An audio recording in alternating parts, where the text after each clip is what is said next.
Hello दोस्तों, नमस्कार। मैं अमित वर्मा आप सभी का फिर से एक बार स्वागत करता हूं मेरे YouTube चैनल पर। दोस्तों, अगर आपने अभी तक चैनल को सब्सक्राइब नहीं किया तो सबसे पहले तो चैनल को सब्सक्राइब कर दीजिए। उसके बाद वीडियो शुरू से अंत तक जरूर देखना, क्योंकि जो इतिहास विषय के लेकर मैं आपको बीच वीडियो अपलोड कर रहा हूँ यह बहुत ही महत्वपूर्ण है। किसके लिए? टीजीटी कमीशन के लिए। किसके लिए? जेबीटी कमीशन के लिए। आप किसी भी परीक्षाओं की तैयारी कर रहे हैं, ये वीडियो बहुत महत्वपूर्ण रहने वाले हैं, इसलिए देखना ना भूले, अपने दोस्तों के साथ शेयर करना ना भूले, चैनल को सब्सक्राइब करना ना भूले। दोस्तों, इससे पहले मैंने आप लोगों के बीच वीडियो लाया था जिसमें मैंने बोला था इतिहास क्या है, जिसमें मैंने बोला था प्रागैतिहासिक काल क्या है, जिसमें मैंने बोला था अर्ध ऐतिहासिक काल क्या है। इन तीनों का अर्थ मैंने बताया था। उसके बाद मैंने उसमें वीडियो में और डाला था कि जो प्रागैतिहासिक काल आपका है उसको अन्य किस नाम से जाना जाता है। फिर मैंने बोला था कि जो प्रागैतिहासिक काल को है वो कितने भागों में डिवाइड किया है ना। प्रागैतिहासिक काल को क्या बोलते हैं? पाषाण काल बोलते हैं, पत्थरों का युग बोलते हैं, प्रस्तर युग बोलते हैं, पत्थरों का युग बोलते हैं। उसके बाद मैंने बोला था कि कितने भागों में बांटा गया है, तो आपने बताया था कि सर 3 भागों में बांटा है। तो 3 भाग कौन कौन से थे? देखिए, पूरा पाषाण काल, मध्य पाषाण काल और नव पाषाण काल। 3 भागों में बांटा था पूरा पाषाण काल को। पूरा पाषाण काल, मध्य पाषाण काल और नव पाषाण काल। ठीक है, हो गया। मध्य पाषाण काल और नव पाषाण काल को छोड़कर आज हम सिर्फ एक विषय करेंगे, पूरा पाषाण काल, कि पूरा पाषाण काल क्या था, इसकी क्या विशेषता थी। ठीक है, तो शुरू करते हैं। आज का हमारा लेक्चर है, आज का हमारा विषय वो है पूरा पाषाण के ऊपर, कि जो पूरा पाषाण काल था इसकी क्या विशेषता थी, क्यों इसको पूरा पाषाण काल कहा गया, यहां पर हमारे क्या क्या अवशेष मिले हैं, पुरातात्विक जो हमने जिसके आधार पर, पुरातात्विक स्रोतों के आधार पर जो हमने इसको पूरा पाषाण काल कहा, उन्होंने क्या क्या तथ्य हमारे बीच रखे हैं, तो इसको हम देखेंगे। देखिए दोस्तों, सबसे पहले हम देखते हैं कि जो पूरा पाषाण काल को अर्थ है वो है पुराना पाषाण अथवा मानव इतिहास का सबसे प्रारंभिक युग, सबसे आरंभिक, जहां से मानव का इतिहास शुरू हुआ है। बोला जाता है कि पता ही नहीं, समय का पता ही नहीं कहां से शुरू हुआ जाता है, हुआ था, लेकिन अनुमान तो यह बोला जाता है कि जो पूरा पाषाण काल है वह 25 लाख वर्षों से के आसपास इतिहासकारों ने इसका समय निर्धारित किया है। और यह जो काल है पूरा पाषाण काल, यह क्या है? सबसे लंबा काल है मानव इतिहास का। क्या है? सबसे लंबा काल है। और बोला गया है वो काल जब मनुष्य गुफाओं में रहता था, कच्चा भोजन खाता था, शिकार खेलता था, पत्थरों के हथियार या औजार बनाता था, सिर्फ और सिर्फ पत्थरों का प्रयोग करता था। उसको क्या है? कच्चे भोजन, क्योंकि उसको आग का ज्ञान नहीं था, कच्चा भोजन खाता था, है ना, शिकार करता था, और क्या करता था? गुफाओं में रहता था। उस समय का ऐसा मानव था। और क्या है? पूरा पाषाण काल अगर हम थोड़ा विस्तार से देखते हैं, पूरा पाषाण काल, तो पूरा पाषाण काल को फिर से 3 भागों में बांट दिया है मैंने आप लोगों के लिए पीछे लाए हुए। पूरा पाषाण काल को 3 भागों में डिवाइड किया गया। दोस्तों, इंपोर्टेंट है, पाषाण काल को 3 भागों में बांटा गया है। पूरा पाषाण को फिर से 3 भागों में बांटा गया है। कौन कौन से 3 भाग है? निम्न पूरा पाषाण काल, मध्य पूरा पाषाण काल और उच्च पूरा पाषाण काल। अब देखते हैं निम्न पूरा पाषाण काल क्या है, मध्य पूरा पाषाण काल क्या है, उच्च पूरा पाषाण काल क्या है। मेरे दोस्तों, अगर आप लोग कमीशन की तैयारी कर रहे हैं, टीजीटी कमीशन की, तो एक भी वीडियो स्किप नहीं करना, शुरू से अंत तक देखना है। व्हाइट बोर्ड से मैं किनारे रखकर स्क्रीनशॉट ले लीजिए, सारे नोट्स अपने नोटबुक में बना दीजिए। इसमें से 100% प्रश्न उठेंगे टीजीटी कमीशन में। हिमाचल प्रदेश में टीजीटी कमीशन हो रहा है। अब हम देखते हैं कि जो निम्न पूरा पाषाण काल था, निम्न पूरा पाषाण काल का अग्रिम भाग था, सबसे आरंभिक समय था, जहां से मानवों का अस्तित्व शुरू माना जाता है। देखिए दोस्तों, वो कैसे? इस काल की जो विशेषता है, क्योंकि हमने बोला कि यह ऐसा काल था जहां पर हमारे को लिखित रूप में कोई भी सामग्री उपलब्ध नहीं होती। हमारे जो पुरातात्विक है उन्होंने कुछ प्रस्तावित स्रोतों से क्या है इसकी जानकारी हमारे को प्रदान की है। अब देखिए किस तरह से की है कि अगर पूरा पाषाण काल का जो हम पहला देखते हैं, निम्न पूरा पाषाण काल, तो इसमें क्या था दोस्तों? इसमें 2 अलग अलग उपकरण हमारे को मिले हैं। कितने मिले हैं? 2 उपकरण मिले। बहुत महत्वपूर्ण है दोस्तों, याद रखना कि 2 उपकरण जो सबसे महत्वपूर्ण पहले सबसे मिले हैं वो कौन कौन से थे? चापल चांपिंग पेबुल संस्कृति। चापल चापिंग पेबुल संस्कृति क्या जी? हम तो पहली बार सुन रहे हैं। अरे आप पहली बार नहीं सुन रहे, आपने पहले सुना है लेकिन आपके ध्यान में नहीं है। चापल चापिंग पेबुल संस्कृति कब मिला था? पूरा पाषाण काल। अरे पूरा पाषाण काल में तो पता है, लेकिन पूरा पाषाण काल के किस युग में मिला था? निम्न पूरा पाषाण काल में, जहां से शुरू हुआ था पूरा पाषाण काल। ठीक है। और दूसरी संस्कृति मिली थी हैंड एक्स संस्कृति। अब हैंड एक्स संस्कृति क्या है ना, पहले ये जो दो संस्कृतियां मिली थी इनका मतलब क्या है, अब इनको देखते हैं। देखो सबसे पहले है चापल चांपिंग पेबुल संस्कृति। चापल चांपिंग पेबुल संस्कृति में क्या था दोस्तों कि यह क्या था, देखो इसमें चापल बड़े आकार का वो उपकरण था जो पेबुल से बनाया जाता था। देखो चापल था उपकरण और पेबुल से बनाया जाता था। पेबुल क्या था, अब ये भी दिक्कत है, ये भी दिक्कत है। अब देखो चापल क्या था, एक उपकरण था, ये था हथियार, ये था हथियार। चापल था हथियार, चापल था इनका हथियार था जो ये पत्थरों के बनाते थे। औजार था चापल, औजार था, ठीक है, औजार था चापल जो बड़े आकार का होता था। कैसा था, बड़े आकार का था। किससे बनाया जाता था, पेबुल से बनाया जाता था। लेकिन ये प्रश्न ये है कि पेबुल अब क्या है, ठीक है, पेबुल से तो बनाया जाता था लेकिन पेबुल क्या है। अब यहां पर देखियो, अब पेबुल क्या है, पेबुल पत्थर के वो टुकड़े होते थे, पत्थर के वह टुकड़े थे जो पानी के बहाव के कारण क्या है चिकने और चपाट हो जाते थे, सपाट, चिकने और सपाट हो जाते थे। ऐसे टुकड़े पेबुल किसको बोलते हैं, पत्थरों के वो टुकड़े बोले गए जो पानी के बहाव के कारण क्या है चपटे और सपाट हो जाते थे। चपटे मतलब कि बिल्कुल किसी चीज का क्या है सीधे और क्या है एक सरकने वाली जिसमें फीलिंग होती उस तरह के बन जाते थे, ठीक है। और इसमें क्या है एक तरफा धार होती थी, एक तरफा धार बनाते थे, मतलब किसका औजार या हथियार बनाया गया, ठीक है। उसके बाद दोस्तों ये था हमारा चापल चंपिंग पेबुल संस्कृति। और चापल चंपिंग पेबुल संस्कृति मुझे मालूम है कि आप समझ गए। उसके बाद अगर देखो इसमें उपकरण सबसे यहाँ इसके उपकरण सबसे पहले पंजाब के सोहनी घाटी में मिले हैं। अगर प्रश्न आता है चापल चंपिंग पेबुल उपकरण के सबसे पहले जो हमारे को क्या मिले हैं उपकरण है सबसे पहले कहां मिले, इसके साक्ष्य कहां मिले हैं, तो पंजाब में मिले। अरे पंजाब तो बहुत बड़ा है भाई, पंजाब में कहां मिले, तो आपको बताना चाहिए कहां मिले, सोहनी घाटी में मिले, पंजाब के सोहनी घाटी में मिले।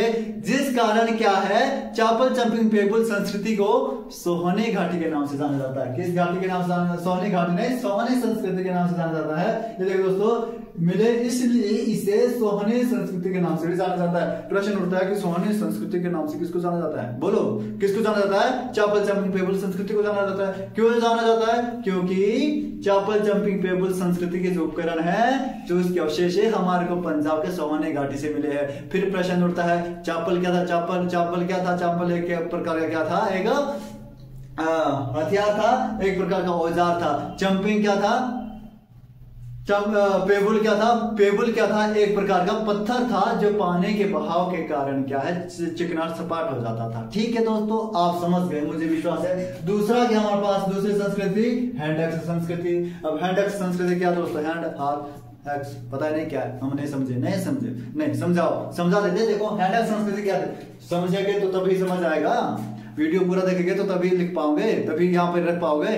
नोट रखना अपनी नोटबुक में। देखो हैंड एक्स संस्कृति क्या थी, साधारण पत्थरों से कोर एवं फ्लेग प्रणाली से तैयार किया जाते थे। हैंड एक्स संस्कृति क्या है, इसके में जो औजार बनते थे, हथियार बनते थे, उसको एक प्रणाली बताई जाती है। किसको बोला जाता, क्या प्रणाली थी, कोर एवं फ्लेग। कोर एवं फ्लेग, कोर क्या होता है, कोर होता है शीर्ष या बड़ा भाग जो एक बड़े भाग को निर्धारित करता है। कोर मतलब किस एक मुख्य भाग को निर्धारित करते हैं, फ्लेग होता है जो अन्य भाग को और आपको दिखाते इसमें। उस प्रणाली से ये औजार तैयार किए जाते थे। किसके बनाते थे, पत्थरों के बनाए जाते थे, जिसको क्या बोला जाता है, कोर एंड फ्लेग प्रणाली के द्वारा निर्मित कौन से हथियार, पत्थरों के, इसको हैंड एक्स संस्कृति बोला गया। इसलिए क्योंकि इसके हमारे को जो पहला उपकरण है या इसके जो अन्य उपकरण है या अन्य उपकरणों के जो अवशेष है वो कहां से मिले हैं, मद्रास से मिले हैं, है ना। फ्लेग एवं एक्स संस्कृति की हैंड एंड एक्स संस्कृति के जो हमारे को अवशेष मिले वो मिले हैं मद्रास के अतिरम्पक्कम में। कहा मिले हैं, मद्रास के अतिरम्पक्कम में। ध्यान रखना मद्रास के अतिरम्पक्कम में क्या मिला है, हैंड एक्स संस्कृति के उपकरण मिले हैं जो किस प्रणाली से बनाए जाते थे, फ्लैग कोर फ्लैग प्रणाली से बनाए जाते थे। ये ध्यान रखना, हो गया, ठीक है। आगे क्या था इसमें, इतिहासकारों ने पूरा पाषाण काल का समय, अब देखो पूरा पाषाण का समय काल का समय 2.6 मिलियन वर्ष पुराना बताया है ना। जब मनुष्य गुफा में रहते थे, कच्चा भोजन खाते थे, शिकार करते थे, और यह जो हमारा निम्न पूरा पाषाण काल है यह सबसे अग्रिम भाग उस चीज का, वहीं से शुरू हुआ था हमारा 2.6 अरब वर्ष पहले, वहीं से हमारा निम्न पूर्व पाषाण काल शुरू होता है। ओके ठीक है, अब देखते दोस्तों हम मध्य पूर्व पाषाण काल क्या है। मध्य पूर्व पाषाण काल क्या है, इजी है, बहुत सरल है, बहुत। अगर आपने प्राचीन इतिहास नहीं पढ़ा है, कोई दिक्कत नहीं, कोई समस्या नहीं है। हम पढ़ा रहे हैं, आप पढ़ रहे हैं, हम बता रहे हैं, आप देख रहे हैं। अपने मोबाइल फोन को ऑन रखो, अपने इस यूट्यूब चैनल को ऑन रखो, अपनी नोटिफिकेशन का जो यहाँ क्या बोलते हैं बेल आइकन है, इसको प्रेस करो और हर एक वीडियो की नोटिफिकेशन पाओ, पूरी देखो। और फिर गारंटी है कि अगर इससे बाहर कोई प्रश्न उठता है तो हम रिस्पॉन्सिबल है। यहाँ पर क्या है, मध्य पूर्व पाषाण काल निम्न पूर्व पाषाण काल के बाद का समय था जो हमने किया। उसके बाद ये क्या बोलता है, मानव कच्चा भोजन गुफा। इस काल में भी क्या करता था, मानव कच्चा भोजन खाता था, गुफाओं में रहता था, सुधरा नहीं था, नहीं कोई सुधार नहीं था, सुधरा नहीं था, मानव नहीं सुधरा था, कच्चा भोजन नहीं खाना उसने पकड़ना खाना है, गुफाओं में ही रहना है, घर कोई उसको टेंशन ही नहीं थी यार, पता नहीं कैसे बनता था उस टाइम का मानव। मध्य पूर्व पाषाण काल में देखो इंपोर्टेंट है, जस्पर चर्ट पत्थर का प्रयोग अधिक किया जाता था, लेकिन कच्चे माल के रूप में। जस्पर चर्ट पत्थरों का उपयोग प्रमुख रूप से कच्चे माल के लिए किया जाता था। जस्पर चर्ट पत्थर क्या है, एक जस्पर चर्ट क्या है, पत्थर की एक प्रजाति बताई गई है, जस्पर चर्ट पत्थर, ठीक है। और जस्पर चर्ट पत्थर क्या है, इसका उपयोग क्या कच्चे माल के रूप में किया जाता था। और इससे क्या होता था, इस काल में सबसे प्रमुख औजार फलक और बैंगनी था। क्या था, फलक और बैंगनी। जस्पर चर्ट पत्थर कच्चे माल के रूप में प्रयोग होता था, जिसको तराश करके, जिसको पीट करके, जिसको घसीट करके क्या बनाए जाते थे, औजार बनाए जाते थे। और जो हमारा मध्य पूर्व पाषाण काल है, इसमें हमारे को प्रमुख रूप से 3 औजार मिले हैं दोस्तों। कितने मिले हैं, 3। बहुत महत्वपूर्ण, ध्यान रखना कौन कौन से, फलक, बैंगनी और खुरचनी। फलक होता है दोस्तों जो हम फेंकते, शिकार करने के लिए सबसे ज्यादा प्रयोग होता था फलक का। दूसरा था बैंगनी, जो हमारे छेद करने का काम आता है, बेचने का काम आता है, उसको बोलते बैंगनी, है ना, समझ गए। ओके, बहुत समझदार है। खुरचनी बोलते हैं, जिससे क्या है, खुरचनी। आप लोग देखेंगे 3 प्रकार के औजार है, कहां मिले थे, मध्य पूर्व पाषाण काल में मिले थे, है ना। लेकिन सबसे अधिक जो यहाँ पर औजार मिला हमारे को, मिला फलक। और फलक की अधिकता के कारण मध्य पूर्व पाषाण काल को फलक की संस्कृति के नाम से जाना जाता है। देखिए क्या है, देखो फलक की अधिकता के कारण, मतलब सबसे ज्यादा फलकों को मिलने के कारण क्या है, इस काल को फलक संस्कृति के नाम से जाना जाता है, या फलक संस्कृति की संज्ञा दी गई है। किस काल को, मध्य पूर्व पाषाण काल को। क्यों कहा गया फलक संस्कृति, क्योंकि फलकों की सबसे ज्यादा अधिकता थी, सबसे ज्यादा फलक ही मिले। ओके ठीक है, बात समझ गया, आगे बढ़ते हैं। फलक क्या था, फलक एक प्रकार का औजार है। क्या है, औजार जो पत्थरों से निर्मित होता था या पत्थरों से बनाया जाता था। बहुत सिंपल, बहुत सरल है, ठीक है। अगला देखते हैं, मध्य पूर्व पाषाण काल के स्रोतों का प्रमुख स्थान क्या था, कहां कहां मिले हमारे को, कहां कहां हमारे को इसके उपकरण मिले, कहां कहां अवशेष मिले हैं, कहां कहां से हमारे को पूर्व पाषाण काल के अवशेष प्राप्त हुए। तो देखिए जो उसके प्रमुख केंद्र थे क्या क्या थे। पहला था हमारे पास उत्तर प्रदेश से मिला है। उत्तर प्रदेश कहां से मिले जी, चकिया से मिले हैं, क्या फलक मिले हैं, बैंगनी, खुरचनी, ये जो मध्य पूर्व पाषाण काल के अवशेष यहाँ से मिले हैं। कहां से मिले हैं, उत्तर प्रदेश के चकिया, जो वाराणसी के समीप स्थित है। और क्या कहां मिला है, मिर्जापुर की एक घाटी है, बहुत प्रसिद्ध घाटी, बहुत महत्वपूर्ण घाटी, बेलन की घाटी। प्रश्न आता है बेलन की घाटी कहाँ है, तो बेलन की घाटी है कहाँ पे है, मिर्जापुर में है, जहां पर क्या मिले हमारे को, मध्य पूर्व पाषाण काल के अवशेष मिले हैं। तीसरा देखो मध्य प्रदेश में गुफा है, इंपोर्टेंट, भीमबेटका गुफा है ना, और सोन घाटी। ये जो दोनों भीमबेटका गुफा है या सोन घाटी, यहाँ दोनों से क्या मिले हमारे को, मध्य पूर्व पाषाण काल के अवशेष मिले हैं। क्या मिले हैं, यहां से क्या मिले हमारे को, अवशेष मिले हैं। उसके बाद क्या है, राजस्थान के बगान से भी हमारे क्या मिला है, इन सभी के उपकरण प्राप्त हुए। तो ये था दोस्तों हमारा मध्य पूर्व पाषाण काल। ओके, मुझे विश्वास है कि आपने निम्न पूर्व पाषाण काल और मध्य पूर्व पाषाण काल को पूरा समझ लिया है। ओके ठीक है, देखते हैं हम लोग उच्च पूर्व पाषाण काल। अगर टीजीटी की तैयारी कर रहे हैं ना, तो एक भी वीडियो स्किप मत करना, शुरू से अंत तक देखना।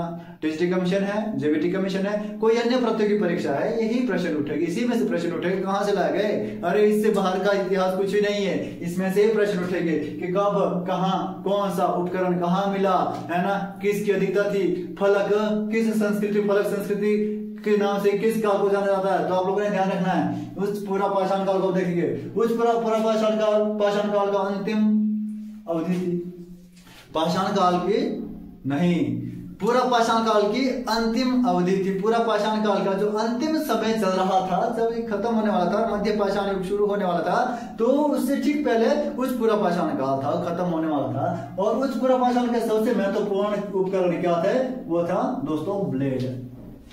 ब्लेड समझते ना, ब्लेड जिससे हम काटते हैं, आज शेविंग करते हैं, कुछ भी कर लेते हैं ब्लेड से। आप लोगों को पता है ब्लेड क्या है? वही ब्लेड है ना, जो दोनों तरफ से क्या होती है? तेज होती है। इस किनारे से और उस किनारे से क्या होती है? तेज होती है। वही उसी तरह का वहीं से समझो ना कि ब्लेड कहाँ थे सबसे ज्यादा, कहाँ का ये मुख्य उपकरण था? ये था उस पूरा पाषाण काल का। यहाँ देखिए, इस काल का ब्लेड महत्वपूर्ण उपकरण था। मैंने पहले बोला था कि याद रखना है, और आप याद रखेंगे। ब्लेड पतले और सकरे आकार का वह उपकरण था, या वह फलक को मैंने पहले ही बोला था, मध्य पाषाण काल में फलक क्या था? एक औजार था, हथियार था। ठीक है जी, वह फलक था जिसके दोनों किनारे समानांतर मतलब दोस्तों, एक किनारा ये आ गया, दूसरा किनारा ये आ गया, मतलब कि बराबर ही से दोनों समानांतर थे, और दोनों किनारे तेज होते थे, ये ना तेज, इधर तेज इधर, मतलब दोनों साइड से काट सकते थे आप लोग। ठीक है, इस काल में हड्डी के उपकरणों की भी अहम भूमिका रही। अब क्या क्या मानवों ने, बड़े बड़े जानवर उनको मिलते थे, मरे हुए या मार देते थे शिकार करके, उनकी हड्डियों को लेकर क्या उसके भी हथियार बनाने में शुरू कर देते, है ना। उसका भी उपकरण वहां के भी अवशेष मिले कि क्या एक हड्डी किसी पशु की हड्डी से क्या दूसरे पशु का वो क्या करते थे? शिकार करते थे। तो हड्डियों के उपकरण के बीच में अहम भूमिका रही है। अगर हम बात करते थे इस काल के, अगर उपकरण हम देखते हैं तो कहां से मिले, अवशेष कहां से मिले हैं? तो आंध्र प्रदेश के हमारे दक्षिणी हिस्से से एक रेनीगुंटूर नामक स्थान है, वहां से मिले हैं। और कर्नाटक के सोरापुर नाम का स्थल है, वहां से हमारे को क्या है? ये ब्लेड उपलब्ध हुए हैं, जो उच्च पूरा पाषाण काल का मुख्य उपकरण माना जाता था। दोस्तों, तो मुझे विश्वास है कि आपको वीडियो पसंद आया होगा। शुरू से एंड तक आपने अगर देखा है, आपने इनको अपने नोटबुक में भी लिखा होगा। अगर नहीं लिखा तो जरूर लिखना, वीडियो एक बार नहीं तो 2 बार देखना, पूरा समझना। और मेरी गारंटी है, अगर ये वीडियो आपने देख लिया तो जो आपके पूरा पाषाण काल से प्रश्न उठेंगे, इससे बाहर से नहीं उठेगा। तो दोस्तों, इसी के साथ आपका धन्यवाद। लाइक करना, शेयर करना, चैनल को सब्सक्राइब जरूर करना। धन्यवाद।